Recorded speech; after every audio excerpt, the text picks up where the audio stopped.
Thank you so much for joining us today, everyone. This is the last winter cluster series for this late fall season, and it's going to be about tools and techniques. And we get to have Joe Bastin from Bastin Honey Bee Farm. And I wanted to show you where he is to give you some context of where Bastin Honey Bee Farm is located if you haven't gotten to visit there. Um, if you have any questions, just go ahead and put them in the Q&A section, and Joe's going to be happy to answer your questions about tools and techniques that they use and that they suggest. So Bastin Honeybee Farm is located out just north of Knightstown, which is a very small town just east of Indianapolis on I-70. So if you go out east of Indianapolis on I-70 and you take exit 115, basically, if you go down just a little ways, their honeybee farm is up northeast of there. And they have a shop there. They actually have a nice website. They ship. And so I'm sure Joe will tell us more. And I'm thankful that Joe is able to join us. His dad is actually all the way in California today and moving some bees and working some bees. So I'm excited to meet you, Joe, and hear about your story. And if you tell us a little bit about yourself, please. Absolutely. So like she said, my name is Joe. My dad, Ron, who a lot of people are familiar with because we see him at most of the events and such. He is making his way to California today to go take care of our bees that are out there to pollinate almonds. He's one of 5 guys going out there to take care of roughly 3,000 hives. So I get the pleasure today of handling this. I do handle most of our store business anyway. I handle all the online stuff, the catalog, all that kind of stuff. So this is right up my alley anyway. But just to give you a quick introduction about how we got to where we are and who we are. We started just like everybody else. Somebody said, "Hey, you've got some blackberries. You need to get some bees." We were intending to make wine at the time, and we didn't take care of our blackberries so well, so we kind of got off of that venture. But we got 2 hives, and the first year they died, and so the next year we got 4 hives, then they died. So the next year we got 8 hives, and they died. And we started thinking, okay, there's got to be something to this. We got to figure this out. We started asking questions and checking around, and we found a group and started learning about mites and all of that good stuff. And so then we went to 50 hives, started doing some minor pollination. Mom and dad actually thought that they would like to run bees north and south as a retirement job, essentially. Go to Florida in the winter time and come back up through the spring and hit Michigan and turn around and do it all over again. And we kind of blew right past that, and we did travel for a while. We had a farm down in Tennessee, and even that was too far to go, so we gave up on that. Um, but we grew pretty quickly then to about 400 hives. Started doing pumpkin pollination of all things locally, and lost a lot of bees doing that, and kind of gave up on that. Switched our focus over to the store and honey production. So the store just kind of slowly picked up as we were growing. People in the club would call and say, "Hey, can I buy a box off of you? Hey, can I get this? Can I get that?" We were running another business at the time, and so just on one wall we set up a little shelf with some stuff, and people would call and come in and grab things. And then it just became more and more serious. And so we started keeping inventory that we weren't using, and just trying to be prepared for what people were asking for. And now, see, after about 6 years, we have a full store, which you're going to see a little tour of here in a minute. And we've got a full warehouse. And when I say full, I mean it is plumb full right now, stacked floor to ceiling, all prepared for the winter and the spring. Everybody getting all the gear that they need for next year, and so it's really taken off. And we've grown honestly to the size company we never dreamed that a beekeeping supply store could be. Our sales are approaching a number that puts us in a category with not necessarily the big players, but well ahead of all of the little guys and chasing the big ones. So we're thrilled to be where we're at. I will tell you that all this COVID stuff's made everything weird for us, just like it has everybody else. We're doing a lot more online stuff, even though the store is open. You're more than welcome to come in. We love having people in the store because it's just easier to do business that way.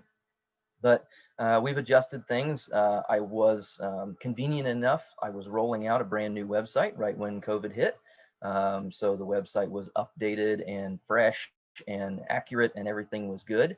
And it's done wonders. The other thing we've worked really hard to do is actually keep inventory and ship quickly through all of this. So we can talk a little bit more about that afterwards. But we do typically ship same day or next day.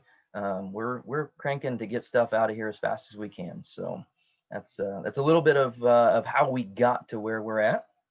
So Lais, I'll let you take back over.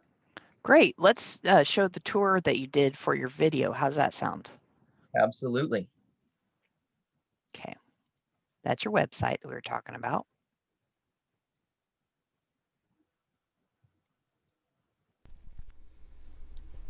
Hello everybody and welcome to Bastin Honey Bee Farm. My name is Joe Bastin and I'm going to take you on a quick tour of our store today. If you haven't been in the last couple of years, I think you're going to see some nice changes. If you've never been in, we invite you to come on down and see us. We'll start right here just inside the door. For hobbyists and people who are growing, this honey keg is a great little bottling tank. Holds 12 gallons, has a heater in the bottom of it, comparable to this model over here in function, but about a third of the price. So for you people looking to grow out of buckets and into something, this is a great thing for you. We also carry a complete stock of Hive Butlers and Hive Butler uncapping tanks. For those of you not familiar with those, they are produced right here locally in Ohio. We also carry some other uncapping tanks, and we try to keep a couple of solar wax melters on hand as well, just so that you can process your wax completely from beginning to end. Those of you that are familiar with the old Jester and cardboard fold-up nukes, this is the latest and greatest thing here. These are called Pro Nukes, hard plastic nukes. We've been using them for several years and really like them. As I step over here, I trip over a bucket, and now you're going to see our observation hive. We actually have bees in here right now. There they are doing their thing.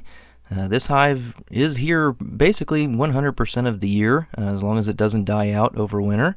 This is a 6-frame observation hive, and thus is a little tricky sometimes to keep alive throughout the year.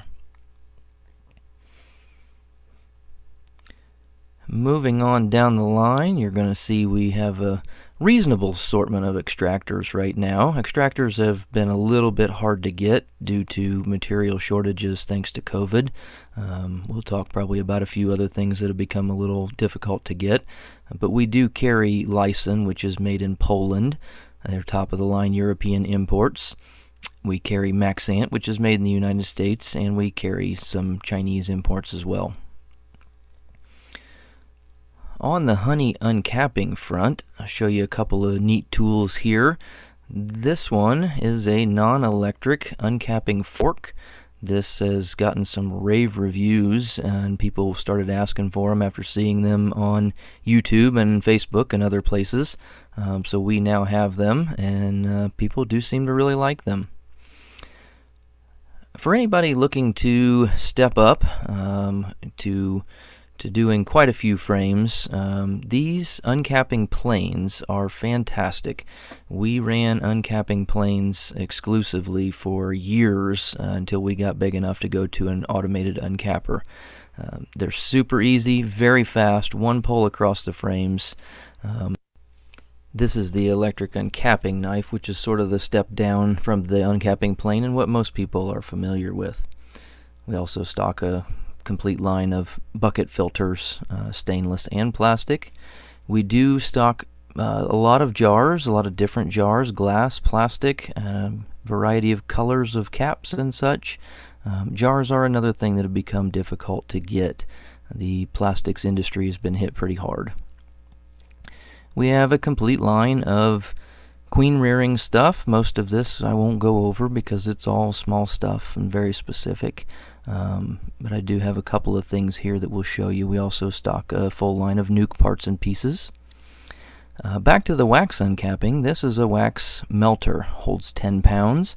You open the valve to pour out the hot wax into your molds, and this is how we make all of our wax blocks. Next to it here, we have something that we build in-house, something that we designed. This is a queen grafting station. And what we've done here is we have taken a plastic toolbox of sorts that you can store all your stuff in, and we have attached a adjustable angle grafting station to it. It's lightweight, easy to carry out in the field with you if you're grafting out in the field.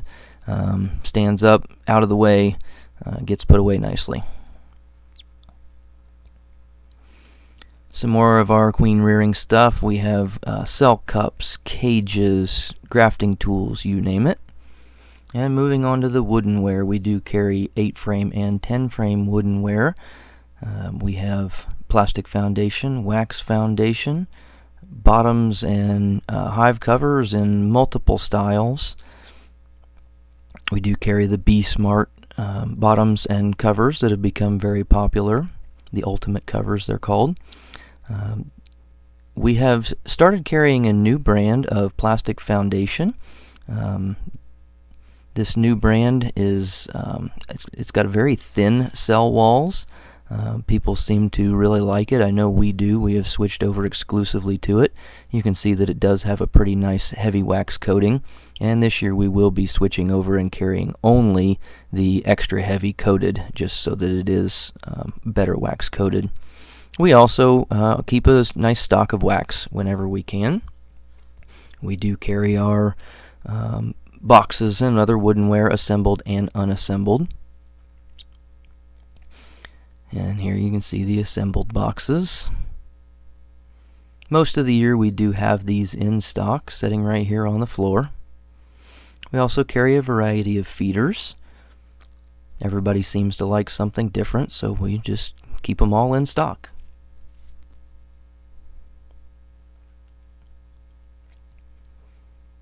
Our personal choice is the division board feeder, shown right there at the center of the screen. We have one of those in every hive. We also carry several different things for mite treatment and checking mites. We carry Apivar, Formic Pro, and several different vaporizers from hobby level up through professional level. We also have beetle jails, beetle traps, beetle trap oil, and all kinds of feed additives as well. We do stock a full line of jackets and suits. We don't carry many suits, but we do have some cotton suits. These jackets are our preferred favorite. This is a 3-layer mesh ventilated jacket. This is exactly what we wear every day of the week in the bee yard. They have a nice round veil on them, nice clear sight picture out the front. Breeze blows through them when it's a little breezy outside, and when it's not, at least you breathe a little bit. We also carry those in a kid's suit all the way down to fit kids that are just about 3 feet tall, so you can get your little helpers out there with you. We also carry a variety of pollinator forage seeds, from clover to sunflowers and others as well.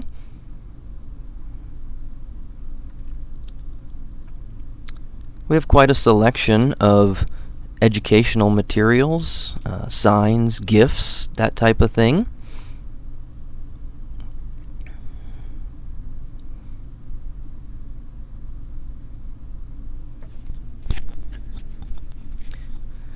Around the room, we have some of our educational materials displayed, and we have a lot more stuff just hung on the wall for teaching purposes. We love to get beekeepers in and actually just talk about pictures, show them the observation hive, and just teach people everything we can. I'd like to thank you for coming in today and seeing what we have to offer. Thanks, Joe, for that tour. That was awesome. I don't know about everybody else, but I totally want to come and get one of those wax melters. That looks very handy for dealing with wax. They are. It seems a little odd because it is small, but they're very effective, very efficient. We have a large machine that melts all of our wax into big blocks, and then we melt all of those big blocks down to further clean them using one of those little pots. And it takes a little bit of time, especially at our volume of wax. But the end result is really clean and nice, and it's for anybody who's not doing hundreds of pounds of wax, it's absolutely the way to go. Thank you. I would love to hear more about what you want to share about what's been going on, how COVID's been affecting you all, and how you've been dealing with it. Sure, absolutely. So there was a couple things I wanted to mention today, just so everybody has a little better feeling of what the industry is looking like right now. We've seen some pretty rough times trying to get just about everything. At this point, we are setting well on things like woodenware availability, hive parts and pieces, foundation, that type of thing. Right now is all sitting very well. Last summer, we hit a wall with wax foundation. Wax foundation was not available until realistically here just in the last month.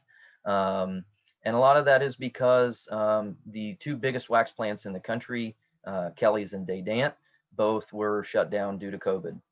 Kelly's has now been shut down multiple times. Each time they do, they just get further and further behind.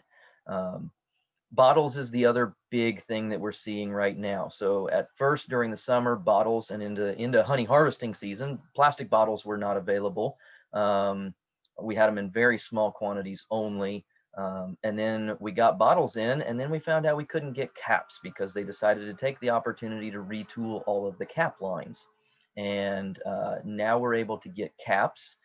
And again, bottles are unheard of. Unfortunately, right now I cannot get 1 and 2 pound plastic bottles. We're starting to see limitations put on our orders for everything else as well. So we're not climbing out of this. We're actually climbing further into it, it seems. It's been a real struggle. Glass is right now readily available until you start talking specialty jars. Specialty jars are not available at all, it seems like. So a very, very wide range of things there. There was just another big shutdown at Kelly and Man Lake, both due to COVID. And so things got a little further backed up yet again. They're both back up and running, at least with skeleton crews. But I wouldn't be surprised if we don't continue to see that kind of thing happen on and off, at least into spring. Who knows what we're up against with a vaccine and everything. I can say that here we've been healthy, we've been well, we have not shut down for anything. We did some parking lot service last year, and I don't look to ever do that again because it wasn't fun and it was hard. So we're going to be open until something else tells us we can't be. We're going to have everything that we can. Like I said, right now we are doing pretty well on most things other than jars. One other thing that we have had some just delayed timing on is extracting equipment. If you're looking to buy anything to increase your extracting capacity for next year, you need to look early. My Maxant orders last year were taking 5 to 6 months. My Lyson orders are taking 3 to 4 months. All of this because raw materials, motors, things like that are very, very hard to come by. Those plants are getting shut down as well, and so there's just a backup in everything. So if you want to grow at all, think very early in the year about it and get stuff on order because it will take a long time. The other thing I wanted to hit on real quick is pricing. Pricing for this year is going to be difficult. You're probably going to see in our catalog and in everybody else's catalogs disclaimers on every single page saying check website for current pricing. We're going to list our prices as catalogs go out the door, but we're being told those prices may not hold. They may not hold for a month. It all depends on what happens. So I just want everybody to be aware of that. I'm not recommending that you rush and buy everything now. For the most part, you have already missed the first round of price increases. So it's not necessarily a hurry up and buy kind of thing. But it's fluid situation. So I just want everybody to be aware of that. Thank you for sharing that, Joe. I'm sorry, it's hard that this is affecting everyone in these ways, and I had no idea how much they're having troubles with those raw materials and things. So thank you for sharing that information with us. Absolutely. I wanted to tell you thank you so much for doing that video. I love seeing your store. How long have you all been there then? So we've been running a store for approximately 6 years. The store, as you see it right now, I think this might be year number 3 for it. Okay. Someone mentioned, I know you saw it, the store looks amazing, one of the attendees said. Yes. And if you don't mind, can I ask you some questions that people have asked? Yes, absolutely. Great. And if anyone else has any questions, make sure you put them in the question and answer, and Joe's happy to answer them for you. So our first question comes from Anonymous, says, what product do you recommend for single hives fighting mites? If I had an honest answer to that question, we'd all be in much better situation. Mites is a tough one, and it's one that changes constantly. Just a quick story from where we were at this year. All summer long, mites didn't seem to be a big problem. About the time we pulled honey off, mites were a horrible problem. And we had people coming in saying, I don't think I have any mites, and I'm gonna pull my honey and everything is good. And we're like, you might want to watch closely because we just saw our mite count skyrocket, as they tend to do in August anyway. But this year we did something we've never done. We used Formic Pro. Formic Pro for a professional beekeeper is not a cheap way to go. For a hobbyist, it actually is kind of one of the cheaper ways to go. And it's by far one of the best things we've got. It's temperature sensitive, so you've got to watch that. It doesn't like heat. It can be hard on queens. I will tell you that across all of our hives, using it in August, we probably lost 20% of our queens. For somebody that's got a couple of hives, you lose a queen, you replace it. It costs a little bit of money, but it's better than losing the entire hive. Losing 20%, it's a little rough. We had to jump on the queen thing real quick. But that's one of the best ones. And Apivar is a really good one. Apivar, we always are pushing, but Apivar has some resistance issues that people know about now. Apivar has a decent knockdown, but not a good extended. So there's no silver bullet for hobbyists in times of low brood, fall and spring, late fall, going into winter, and spring. Oxalic acid's still pretty good. So it's really a check with me when the time comes and see what everybody's saying kind of thing. I don't mind everybody calling and saying, hey, what's everybody doing about mites right now? Because it is constantly changing. That's good. And that's good that you guys are so helpful with the education aspect of all this. Speaking of education, someone asked, will you be offering queen classes this spring? As always, we hope to. For those of you that have been looking for our queen classes the last couple of years, we ran one year before last, I think, or 2 years ago. I don't even remember now. Queen rearing has just been quite honestly awful the last couple of summers. Last year, we really started to hit our stride with queen rearing in the middle to the end of July, which is the end of queen rearing season in Indiana, unfortunately. And if we can't hit our stride, there's just no reason for us to bring other people in and try to show them how to do it when it's not going to work. We were hitting, queen rearers will always talk about their percentages, their take percentages and such. We were hitting 15 and 20% last year. And 15 and 20% is not a good mark to be at. And we just, we struggle so much with it last year that we just felt like we couldn't bring people in and go through that. With any luck, so we are going to do our regular classes this year. We're going to cut the sizes, do all the COVID stuff that we need to. try to get that stuff online as well. And then with any luck, yeah, we'll have a queen rearing class this year. But just stay tuned. It's a game time decision. Unfortunately, it's not something we can plan. If the weather doesn't turn around until May, it just makes everything that much harder. Tell us about your regular classes that you have. Sure, absolutely. So January, February, and March is the time of year we run classes.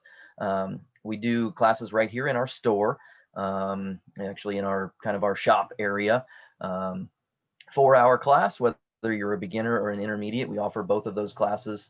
We beginners, we cover everything you need to know for your first year, basically how to get a hive through your first year. We try not to inundate people. There's 8-hour beginner classes out there, and there's multi-day beginner classes. We try not to inundate people with things that they don't have to know. We try to make it so that they have basically the necessities, and say, call me when you have a question. We put you out there with what you need to be dangerous, and go from there. That's great. Julie asks if queen loss is 20%, and that's when she's talking about when you're using your Formic Pro. What is it that makes you still like Formic Pro? She says, I like it, but I've only been beekeeping a couple of years. Absolutely. So like I said, it was only our first time to run it. But what we like about it is it killed our mites. We were doing, and I don't have them here handy in the office, and they probably wouldn't show up great on the camera anyway, but I've got sticky boards in here that we've kept. We were doing Apivar in August, and we were seeing mite drops on our sticky boards in the 300 and 400 range, which is great, except for we just kept seeing that week after week after week, which is not great. It meant we were not really knocking them down. So we decided we had to do something different. We threw the Formic Pro in, and instant bad mite drop. Next week, no mite drop. So that's what does it. If you can drop 400 mites for 4 or 5 weeks in a row, you're killing mites, but you're growing mites. If you can drop 400 mites one week and none the next week, you've done something. Okay, thank you for sharing that. While we're waiting for more questions to come, including if anyone from the panel wants to ask any, I want to share the link to the survey so that we can hear your thoughts about our winter cluster. We're hoping to possibly have more next year, and so we'd love to hear your thoughts and suggestions. John asks, will you be selling nukes like past years, Joe? Yes, we are. So we do have our nukes for sale right now. Changing it up a little bit from last year, we are doing a 5-frame nuke with an Indiana queen, and that's our only option. We'll just start at the beginning of the list in April and just work our way through. Right now, we are probably still working in April for getting nukes out, and as we just fill up the list, it'll get longer out. We try to have all our nukes out by sometime in June. Usually it is late June, but that's if we do a lot of nukes. I will tell you, last year we did 732 nukes, I think, and it was too many. I don't know that we'll do that again. So we probably will cut orders off this year. We are not doing packages. For people who are familiar with the package scene right now, it's a little topsy-turvy.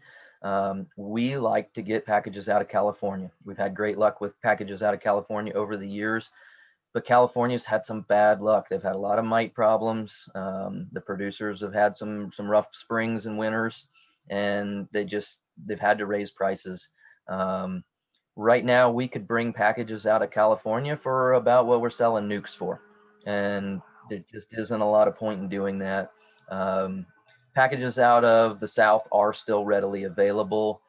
We brought packages out of the South 2 years ago, and we just had horrible luck with them. We had queen loss like crazy. We just decided we can't do that. That's not good for business. It's not what we want. We ran 17 of them ourselves just because that's what we ended up with, which you also never like to have that because that's a lot of money. But we lost all 17 queens and replaced them with our own. So we will not be doing packages probably ever again, honestly.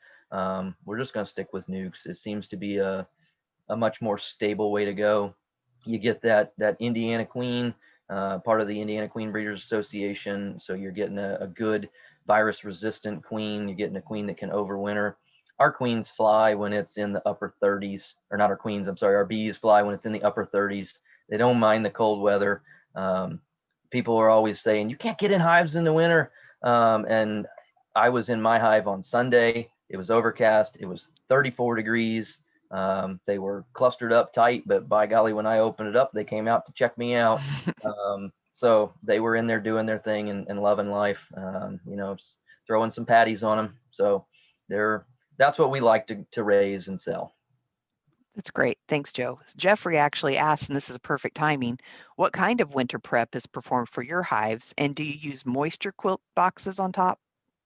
Sure. So we take a very different approach than most other beekeepers. Not that we're hands off by any stretch of the imagination, but we just don't really do any winter prep. Our winter prep is done in the fall.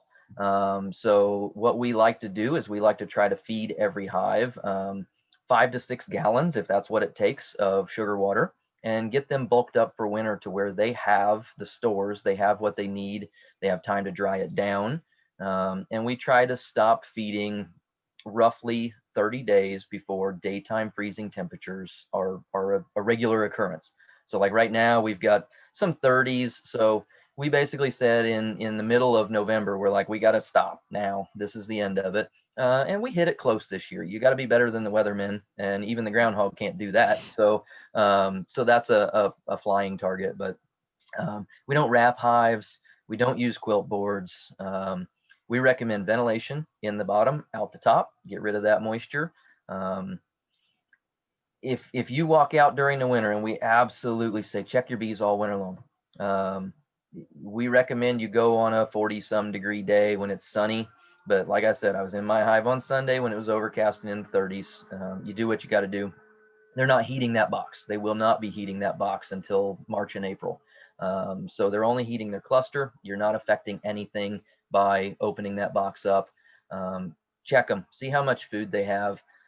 Keep an eye on that. If you need a candy board, throw a candy board on whenever you need it. Throw patties on.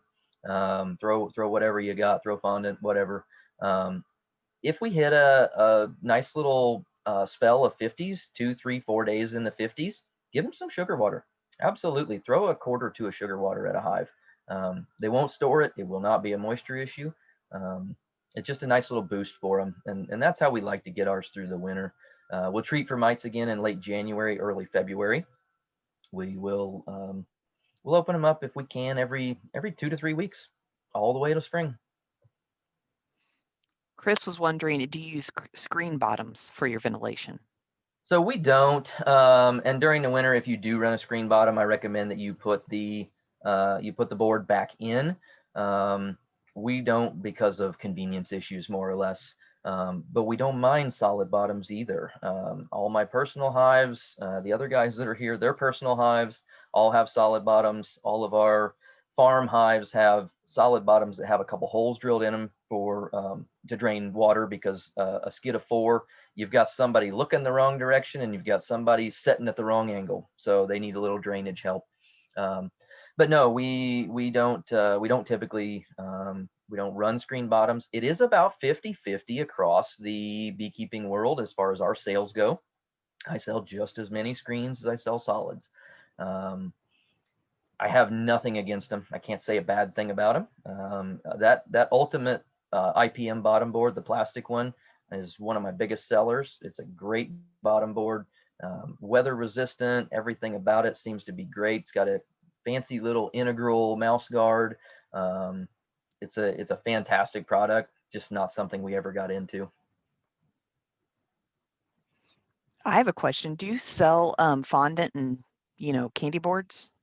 So we do sell candy boards. Our candy board stock for this year is getting a little low because buying lumber has been tricky. That's one of those things that's kind of getting us. So we are possibly going to run out there, but we realistically are getting near the end of that selling season anyway. But we don't sell fondant. We've never actually used fondant either. We do typically sell patties of the the winter variety. You got to be careful with your patties. There's winter patties and there's pollen patties. Winter patties, though the ones that we have sold in the past do have about 4% protein in them, it's not enough to make the queens lay. If you throw a pollen patty at them, the queen will start laying and you got problems.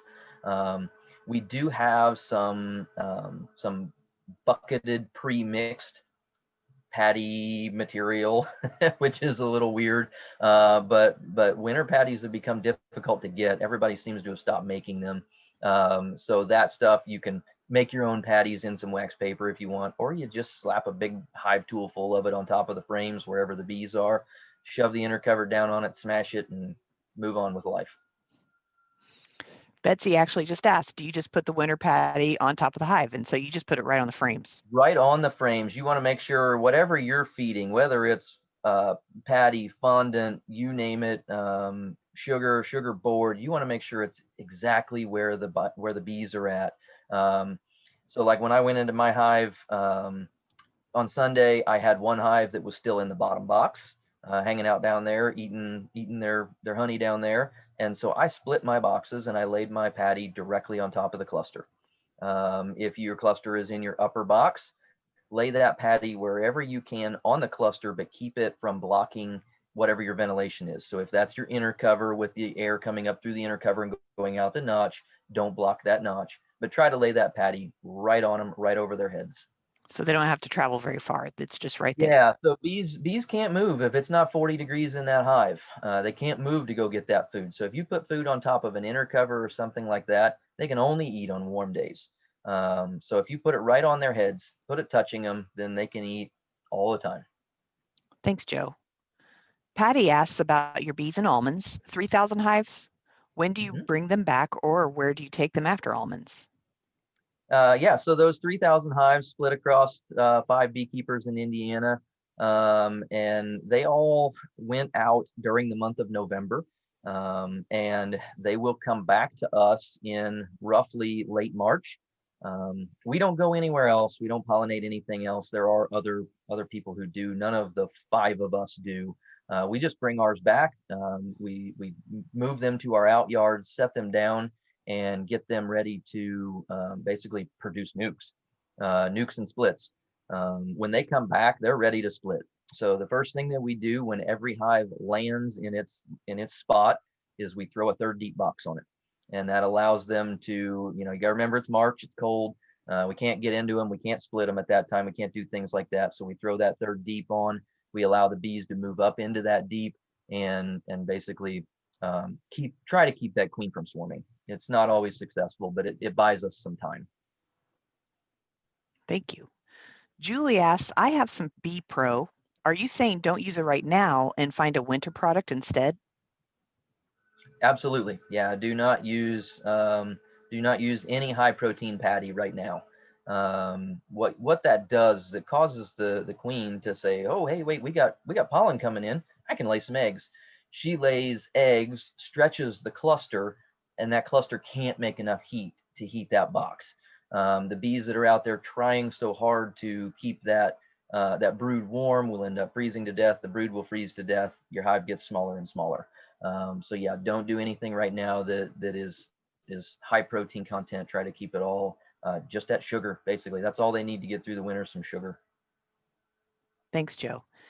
Betsy asks, so with that, bees not moving to eat, how does the candy board actually work? Because I assume they have to go up to eat it. So the way a candy board works, there's a couple of different styles of candy board. The one that we sell and advocate for is one that the bottom of it is screen, 3/8 or 1/2 inch mesh screen. You lay a sheet of newspaper on it, you put your candy on top of that. Your candy, in our case, is recommended just to be dry sugar. It's called the mountain camp method. What it does is it draws moisture from the honey and the bees that are in the hive, and it hardens the sugar, basically turns it into a big lollipop. They eat through the newspaper and directly into the sugar wherever they're at. So even as they move through that hive from one side to another, that's still right over their heads, still right there, touching the frames, always there for them. So that's why we do like candy boards. Obviously, we don't we don't run them on our hives that are still left sitting around here unless they absolutely need one, because it's just too many to put them on. But if you're putting them on proactively, absolutely. But yeah, anything you feed in a candy board should be accessible to them from the frames. If you're using a candy board that they have to go up through, you just have to remember that that's only going to work on warm days. And if they get really light and don't have a lot of liquid, you're going to have to get some liquid in there for them. Betsy asks a follow-up question. So you put the candy board on newspaper and then pour straight sugar on it, flatten it out, and leave it alone. You don't need to mix the sugar with water or anything. Correct. Yeah, we don't recommend you adding any water to it whatsoever. People always ask about adding honeybee healthy and um, vinegar and water and whatever else, and we say no. Just use straight sugar, and then in the spring, whatever's left, you melt down into sugar water. No waste that way. If there's a little bit of newspaper left in it, who cares? It'll dissolve in the sugar water. It's a nice no waste method. You know, you can mix and cook your bricks and put sugar bricks in there. You can lay them directly on top of the frames, things like that. You just don't get the added benefit of moisture removal. And condensation is what's really tough for bees in the winter anyways, right? I mean, basically, Absolutely. that's what'll kill them. Aside from starving, condensation is the number two. You know, Yep. that's the bad one. You gotta have ventilation. People wrap hives up so tight, and then they open them up and they say everything's moldy. It's because it was wet. Mhm. Because bees give off a lot of moisture too, even when they're breathing and transpiring. Yes. Absolutely, yeah. So for people that don't know how bees handle moisture during the winter, I can't explain it, but I've heard it explained, and it's phenomenal. It's amazing. Bees can do so many different things with moisture during the winter in their bodies, and it just is, it's crazy. You should look into that. That's cool. Betsy says when you have that candy, I mean, when the sugar, you just put it directly on top of their deep that they're in, correct? Just like you said, you even split the one that you knew where they were. You might have even put some down on the Yeah. bottom if you knew they were at the bottom. Yeah, so I put my patties in between because I knew that's where they were. Obviously, that's not what you want to do with sugar board. If they're still in the bottom box, they don't need a sugar board. They've still got to go all the way through the top box to get there.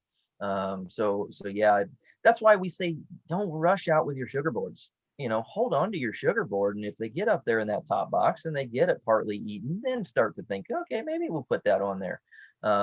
If we've got 2 weeks of sub-zero weather coming, put it on there, because then they're going to be stuck in place and they're not going to move for sure. But we don't see the point in running out, you know, especially if you only got a couple of hives that take you 3 minutes to add a sugar board on. No reason to do it ahead of time. That makes sense. Do any panelists have any questions for Joe? One of the other things that I'll throw out there for winter is you know, make sure that your hives are set well. Winter time is when hives start to move. I had to re-level my hives the other day. They're on individual stands at one of the yards that I keep my hives at, and they had sunk some in the fall rains. So make sure that they're set sloping to the front a little bit. Make sure that they're set so that they drain and so that you're not inviting moisture problems. That's a good point. What do you use as your foundation that you sit your hives on? Are they on pallets, you said? No, my personal ones are just on single hive stands. Just I've got a yard where I have four. They're actually my daughter's hives, and so we've got four there, and so yeah, they're just on single stands. That's nice. I like that you have your daughter as your little helper, and I like that you sell the cute little helper jackets and, well, whole outfits. But do you have a lot of people having their children helping with bees? We do, yeah, and right down to young children too. I mean, we never dreamed we'd sell those little 3 feet tall suits, and people love them. People eat them up. They're great. It's so good to put a child in a fully protective suit that you don't have to worry about them. You throw a little pair of kid gardening gloves from the hardware store on them. You know, they're not going to feel bees walking on them that way. You know, they're not getting stung. It's fantastic. Um, it's a little rough when they're small. My daughter at 9 is very small for her age, and she works the bees. So she has gotten stung in the hands quite a bit because beekeeping gloves are just way too big for her. She's now finally starting to wear some leather gloves that have about an extra inch in the fingers, but at least she's a little better protected. That's one thing I can't do for people is take care of hands on kids. But absolutely, we can get them out there and safe and protected. And kids love it. Kids are so interested in it. It's amazing. That's great. Betsy asks about the candy board. When you pull the candy board off, do you put your mite treatments on then in late January, early February, or do you just leave the candy board on?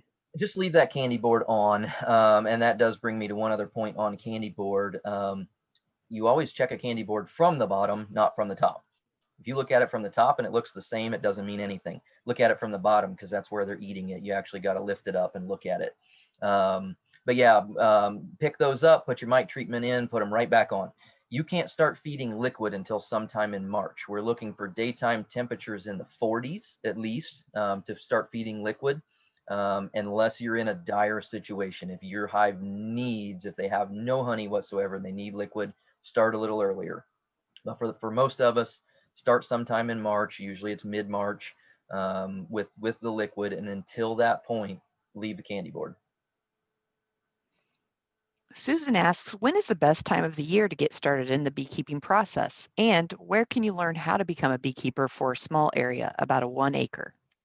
Absolutely. So this is kind of our bread and butter, actually. The time to get started in beekeeping is right now.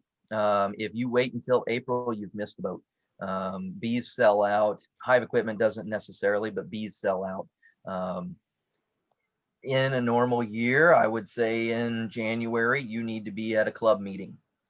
January, February, and March, you need to be in those club meetings where they're talking about beginner stuff.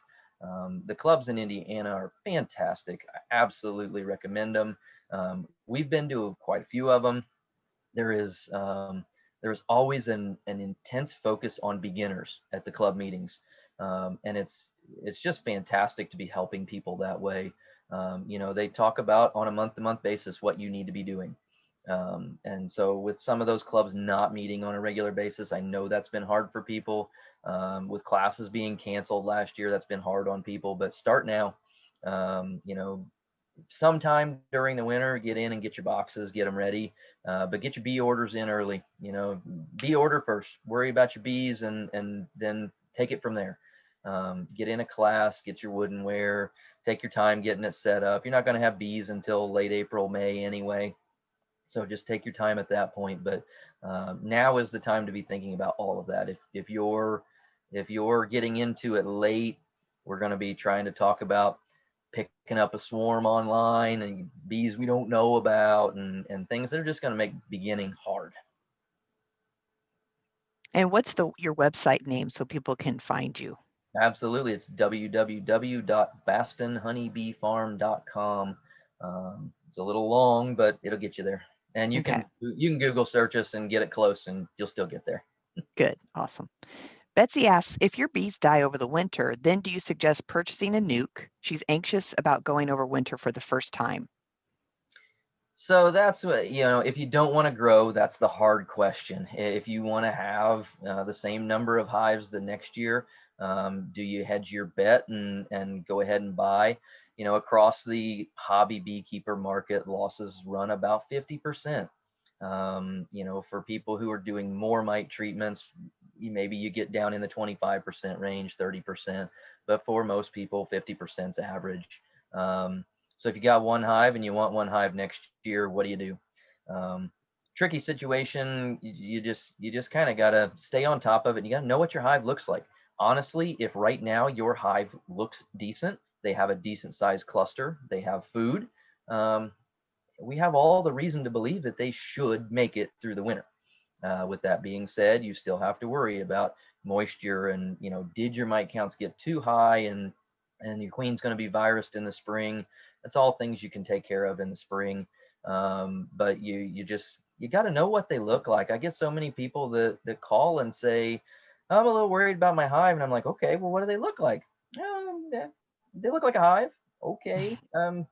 If you call me with a question, one thing, the first thing I'm always going to ask you is, what's your queen doing? This time of year, that's not hard to guess. But the next question is, how many frames of bees do you have? How much food is in there? All these kind of questions that if you don't know the answer to, we can't really diagnose anything. So with going over winter and saying, do I need to buy a nuke? If your hive looks like it's a 4 or 5 frame cluster, you got a lot of food and they seem active, no, I wouldn't worry about it. I'd wait. Let that ride. That was a good question. Thanks, Joe. Julie asks, do you have swarm traps? She says, I borrowed a homemade one and had a colony in a couple of weeks. I was thinking of making one. Comments? So we do sell a lightweight plastic. It's a corrugated plastic swarm trap. It's a pretty popular one and it's a pretty good one. If you've got the ability to make them, quite honestly, you can make them cheaper. We don't pride ourselves on being good salespeople here. If you can make them, make them. Absolutely. That's for a lot of beekeepers, that's part of the reward. People like to make their equipment. People like to make something that works. If you make a swarm trap and it works, I mean, you're happy with yourself. So yeah, if you can't do that, absolutely, we've got them. They run about $50. So for $50, you can buy a sheet of thin plywood. A lot of swarm traps are made out of 1/4 or 3/8 plywood to keep them real light. Because if you can get them up off the ground a little ways, it's always better. So by all means, make them if you can. Do you sell bait like the scent? Okay. Yep, absolutely. We do have Swarm Commander, which is top of the line. Absolutely the best thing there is. Lemongrass oil will entice them, but people just rave about Swarm Commander. So we definitely have that. Thank you. Betsy asks, can you talk about splits in the spring? I have 2 fairly strong hives and praying they last the winter to split. Can you just discuss the time frame, etc., for Indiana, I guess? Sure, absolutely. So there's a variety of ways to do splits. Our recommended method is the same method that we use with our hives coming back, and we'll do it with all our overwintered hives. Everything that is alive and growing and looking good in sometime in March, and that depends on how fast it warms up. I would say at the absolute earliest, normally it's mid-March. For a lot of people, it's late March, but basically when you can get out there, pop that hive open and make sure they're growing, especially if they've already grown and they're filling their top box, that's the sign that this hive's a splitter. This is a good one. If they're 3 or 4 frames at that point in the year, not a splitter. Don't give them space. That's only going to hurt. But if they're growing and all looks good, and here's another thing to get your hive to grow that time of year, it's going to take pollen patties. It's going to take some feed. You got to force this issue if you really want to do it and do it well. You got to force the issue. There's nothing to collect that time of year. They're not doing. There's some pollen, but they're not. There's no nectar. They're not doing anything. So you gotta really help them out. But if they're in great shape, then throw a third deep on them.